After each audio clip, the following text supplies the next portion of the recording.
Want your Android to literally talk to you when you plug it in? Let's set it up in under a minute. First, unlock your phone and open Settings. Scroll down and tap Accessibility.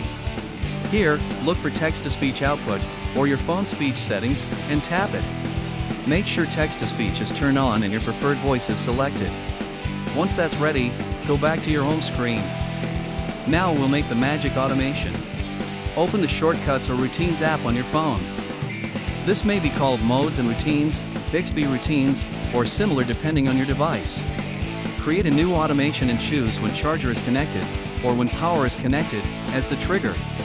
Next, add an action and look for something like Speak Text, Read Aloud, or Text-to-Speech.